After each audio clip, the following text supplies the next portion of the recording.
একটুখানি কথামৃততে আজকের আলোচনার বিষয় হলো, বিজয়, তুমি কি বাসা পাকড়েছ? এটি আলোচনাকালে আমরা শুনব ভগবান শ্রীরামকৃষ্ণদেব কত মজার কথা বলার মাধ্যমে কি গভীর শিক্ষা দিয়েছে।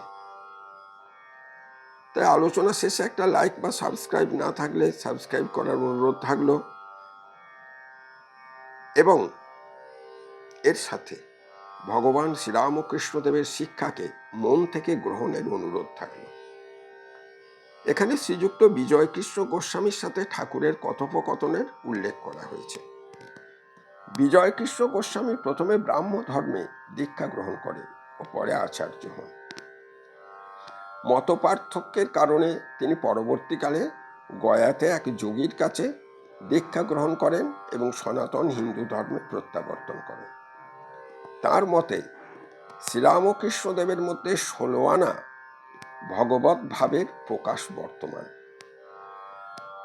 ঠাকুর শ্রীরামকৃষ্ণদেবের কৃপায় তাঁর ধর্মজীবনে আমূল পরিবর্তন এসেছিল।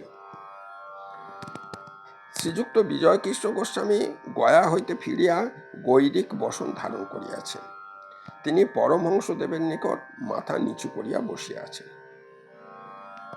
তাহাকে দেখিতে দেখিতে ঠাকুর বলিলেন, বিজয়, তুমি কি বাসা পাকড়েছ? এরপর ঠাকুর শ্রীরামকৃষ্ণদেব একটি গল্প বললেন। দুজন সাধু ভ্রমণ করতে করতে একটি শহরে এসে পড়েছিল। একজন হাঁ করে শহরের বাজার, দোকান, বাড়ি সব দেখছিল। এমন সময় অপর সাধুর সাথে তার দেখা হয়। তখন সেই সাধুটি বললে, তুমি হাঁ করে শহর দেখছো, তল্পি তল্পা কোথায়? প্রথম সাধুটি বললে, আমি আগে বাসা পাকড়ে তল্পি তল্পা রেখে ঘরে চাবি দিয়ে নিশ্চিন্ত হয়ে বেরিয়েছি। এখন শহরের রং দেখছি, তাই তোমায় জিজ্ঞাসা করছি, তুমি কি বাসা পাকড়েছ? এরপর ঠাকুর বলছেন, বিজয়ের এতদিন ফোয়ারা চাপা ছিল, এবার খুলে গেছে। ঠাকুর বলছেন, বিষয় কর্ম করলেই অশান্তি, অনেক ভাবনা চিন্তা থাকে। এখানে বাসা পাকড়ানোর অর্থ হলো বিজয়কৃষ্ণ গোস্বামীর ব্রাহ্ম সমাজ থেকে প্রত্যাবর্তন। যতদিন তিনি আচার্য ছিলেন তাকে অনেক কর্ম করতে হতো, অনেক বক্তৃতা দিতে হতো, মনের মধ্যে অনেক চিন্তা আবর্তিত হতো। কিন্তু বর্তমানে তিনি আচার্য পদ ত্যাগ করিয়া সনাতন হিন্দু ধর্মে আসিয়াছেন।